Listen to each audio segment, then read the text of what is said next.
siyang north, tumataas yung value niya from 0 to 90 degrees. So itong isa naman, no, papuntang east, nag-move siya. Yung value niya ay hanggang 100, negative 180. Ito naman, pababa, papuntang south, na pag-move niya hanggang negative 90. So nasa p-test ito ng basic natin. Hindi ko alam kung nasa p-test pa ito ng advanced. Pero, ha? Meron, ma'am. Meron? May isa. Meron din. Okay, tandaan ko yun. Baka mamaya magpa-exam ako ito. Patugin ko yun. Joke lang yun. Pero mag-exam ko talaga. Okay? So, raise na. Next, pabalik na tayo dito. So, na-identify na natin doon kung saan yung longitude, no? Then, yung maximum value ng longitude at saka latitude. So, ngayon naman, tatanungin ko, saan dito yung value ng x? 120. Wala na sasagot ng 12? Wala na. Wala na. So, naiintindihan na po ba yung ating tatlong? Yes. X and Y? Finally. Okay, finally. No? Okay, so, mag-point na tayo first point. Ayan. So, gamit lang tayo ng wheel ng mouse natin para ma-zoom out. And then, mag-i-input na dito na tayo ng value. So, ano nga ulit to? 120 degrees. And then, space lang para makapag-input tayo ng ating units. Okay, same dito sa ating Y, sa ating northing. Okay, so meron tayong 12 degrees and 40 minutes.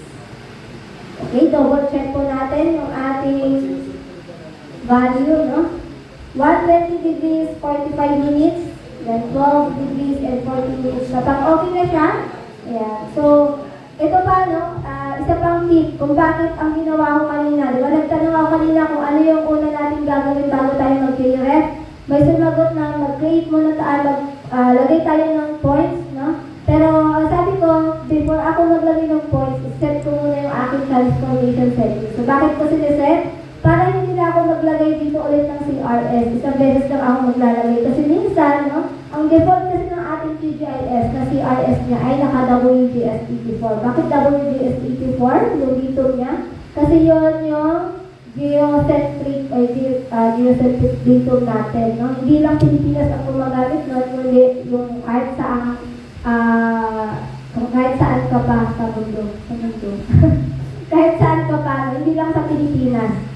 Okay, kaya WGS84 yung default na CRS ng ating QGIS, no? Kaya yun, nag-set muna tayo ng ating transformation set. And then, click nyo yung OK. Yan. So, meron na tayong first point. Next naman ay yung second point natin. So, ayan, no? Ito, maraming nagtatanong kung ano ba yung tama o yung pagkakasunod-sunod ng paglagay ng points. No? Nasabi naman kasi ako na ang paglagay ko ng points ay naka-counterclockwise. No? Yung iba naman kasi upper left, upper right, lower left, lower right. So ako kasi upper left, upper right, lower left. Pero it doesn't matter kung saan kayo mag-start, kung saan yung sunod yung lalagyan ng points as long as tama yung coordinates na ini-input mo. Okay? Nakuha niyo po ba? Yes po. Okay. So, next, no? Sa mga marunong na, since nag-basic naman na kayo, pwede nyo nang umpisahan, no? Maglagay na kayo ng ating mga coordinates. Ayan. Sige, pa-input ko lang yung mga coordinates. Ayan. So, ito pa, no? Sasabihin ko na lang dito kasi nung may nag-training sa amin, no? Tapos ang tagal niya makapag-submit ng exercise, sabi niya kahit anong gawin daw niya, nag-flip yung kanyang map, hindi ito matama at minsan nag-flip. No? Kasi parang may value kami na in-input na 40 and then mayroon din 04. Okay, so ang sinasabi kasi namin, halimbawa ito, pag 00 na yung nasa value nito sa minutes, 00 naman na yung value, wag mo nang i-input. So, ang pagkakaintindi niya, kapag may value ng 40, hindi na siya nag-input ng 0. Ang input niya lang ay 4. So, nagkamali na yung mapa niya. Hindi po yun yung ibig sabihin namin, no? Ang ibig sabihin namin na kapag 0 na yung value ng coordinates nyo, ng minutes at saka seconds, kapag ganito lang 00, hindi yung 40. Okay, nakuha po ba? para hindi po tayo magkamali ng pag-input or hindi mawala yung ating map, no? So, dito, 12 degrees and 40 minutes. Ba't ang layo? Click OK. And then, Ma'am, paano maglabas yung kulay dilaw na bawal? okay. So, nakalimutan ko pala, no? So, meron po ba kayong ibang kulay dilaw? Wala po, ma'am. Wala. Okay, so nag-uninstall pala kayo, no? So, sa settings natin, settings, and then configure georeferencer dito sa ating point pick. Paki-check yung show IDs at saka show coordinates para lumabas yung ating demo. So, nakita nyo, ang input natin kanina ay DMS. And then yung result niya, kinonvert niya to ano ba? Ito ba? Okay, dito sa ating settings, configure georeferencer, and then paki-check yung point tip na show IDs and show coordinates para lumabas ng yellow natin. Ang layo nung akin. Malayo, sir. Nag-clearan ka na? Marami mo, sir? Ano, yung residual niya, more than 1. Oh. Sobrang layo. Okay. So, sabi mo, sir, yung residual na is more than 1? Okay, i-adjust natin yan, sir. Okay? So, next, ito na, sa type point na ako.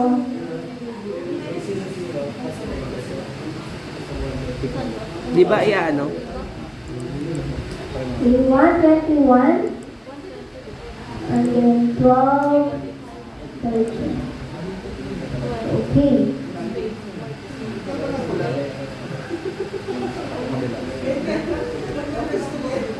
Ma'am, ba't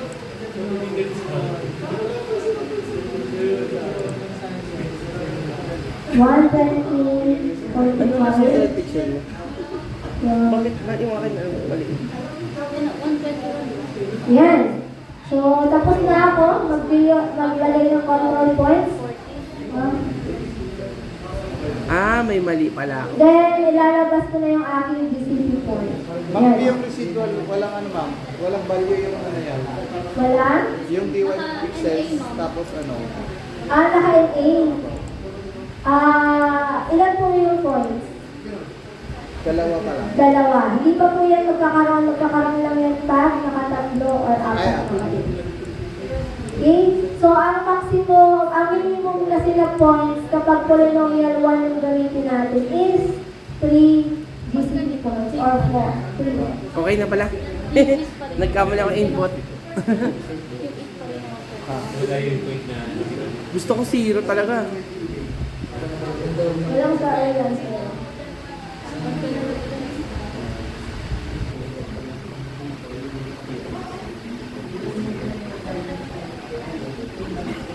Sabi ko kanina, ang acceptable error natin ay ilan nga? Less than 1. Less than 1. Okay? So, kapag more than 1 yung inyong residual error, no, mag-move tayo. Sabay-sabay tayo mag-move mamaya. Tapos na po ba? Pakitaas ko ng green card sa nakaapat na points and nakita na yung error. Nakita ko na. Nagkabaliktad. Okay?